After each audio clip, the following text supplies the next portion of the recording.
नमस्कार दोस्तों, क्या इस देश में प्यार करना गुनाह है? क्या एक आम नागरिक रोडों पर चल भी नहीं सकते? मैं ये बात इसलिए बोल रहा हूँ क्योंकि एक वीडियो आपके सामने 14 फरवरी को सबसे ज्यादा तेजी से वायरल हो रही है, जिसमें आप देख पाएंगे एक लड़का और एक लड़की को जबरदस्ती कुछ संगठन द्वारा उन लोगों की शादी करा दी जाती है।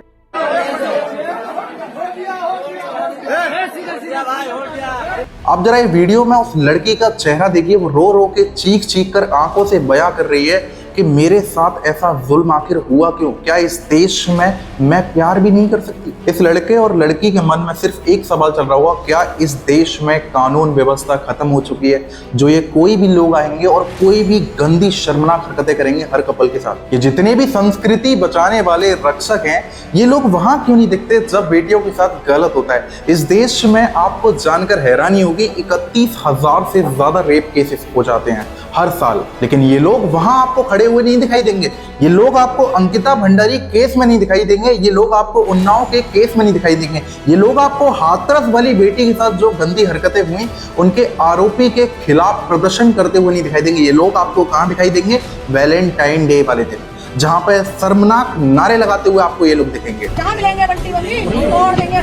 क्या हम लोग इसी बदलते देश की कामना कर रहे थे? क्या हम लोग इसी बदलते भारत देश की इच्छा रख रहे थे कि हमारा भारत देश ऐसा दिखेगा जहां पे प्यार करने वाले चैन से लोग अब रोडों पर घूम भी नहीं सकते? ये तो वो वर्ल्ड है जहां पे अमल और शांति से रहा जाता है। ये वो वर्ल्ड है जहां पे प्यार करने वाले लोगों को मिलाया जाता है। और उसी वर्ल्ड के अंदर कुछ लोग ऐसे भी हैं जो कि नफरत भरे नारे देते हैं कुछ लोगों के खिलाफ। जब यही लोग प्रताड़ित होके जब कानून के पास जाते हैं गुहार लगाते हुए, जहां पे बोलते हैं रोते हुए कि हमारे साथ गलत हुआ है, लेकिन वो कानून की व्यवस्था आप समझ सकते हैं किस हद तक जा चुकी है। ये कौन है?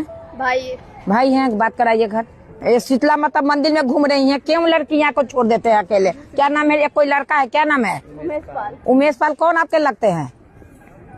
लड़का है तो गार्जियन भी कोई होना चाहिए। और हम किस बदलते भारत की उम्मीद कर रहे हैं? क्या हम ऐसे बदलते भारत की उम्मीद कर रहे हैं जो कि कुछ नफरती दल NMIMS मुंबई के कैंपस में पहुंचकर वैलेंटाइन डे के सेलिब्रेशन को तोड़ते हैं? और तोड़ते ही नहीं है, उस NMIMS कॉलेज के अंदर जो स्टाफ था, जो सिक्योरिटी गार्ड थे, उनको कुछ 1.5 पसली लोग झापड़ मार के चले जाते हैं।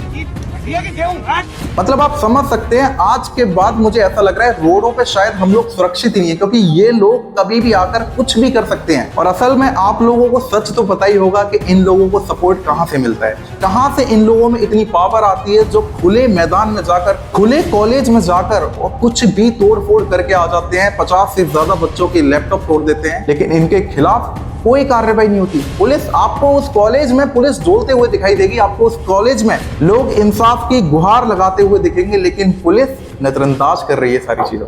और मैं बजरंग दल वाले लोगों से एक सवाल भी करना चाहता हूँ, आप किस चीज के लिए बजरंग हो? किसी देश में बजरंग बली जी ने, हनुमान जी ने राम जी और सीता जी के लिए अपना पूरा जीवन त्याग दिया था, उनके प्रेम बंधन के लिए, जो कि शांति पूर्वक तरीके से रहते थे। लेकिन आप लोग किस तरीके की हरकत कर रहे हैं? तो भैया मैं आप लोगों से यही सवाल पूछना चाहता हूँ कि आपके नाम में कौन सा बजरंग है? आप लोग जरूर क्लैरिफाई जरूर कर दो मुझे। और हमारी इसी संस्कृति, हमारे इसी धर्म में ये बोला जाता है कि हर चीज के अंदर भगवान बसे हुए होते हैं। क्या उस सिक्योरिटी गार्ड के अंदर भगवान नहीं थे? क्या जो बच्चे वहां पर पढ़ रहे थे, आप लोग उन्हें पीट रहे थे, उनके लैपटॉप तोड़ दिए, क्या उनके अंदर भगवान नहीं बस रहे थे? अगर आप लोग कौन से धर्म की रक्षा कर रहे हो, मुझे ये नहीं समझ में आता। और मैं आपको ये भी बताना चाहूंगा कि आप लोग मुझे गलत मत समझना, मैं किसी भी धर्म, किसी भी दल के खिलाफ नहीं हूं।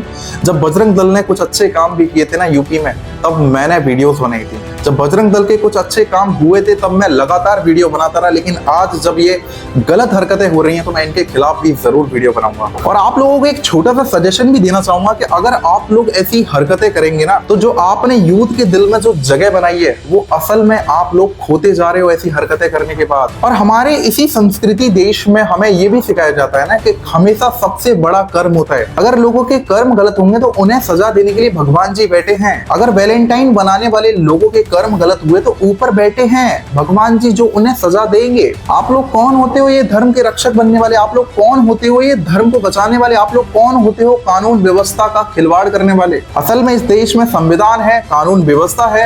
अगर कोई चीज गलत होती है इस देश में तो कानून उसे संभालेगा, कानून उसे जरूर न्याय दिलाएगा। मेरी किसी भी बात के लिए अगर किसी भी संगठन को कुछ भी गलत लगा हो तो उसके लिए मैं तहे दिल से माफी मांगना चाहता हूँ। लेकिन आखिर में मैं सिर्फ इतना बोलना चाहूंगा, इस देश में अगर कुछ गलत होगा तो मैं चुप नहीं बैठूंगा।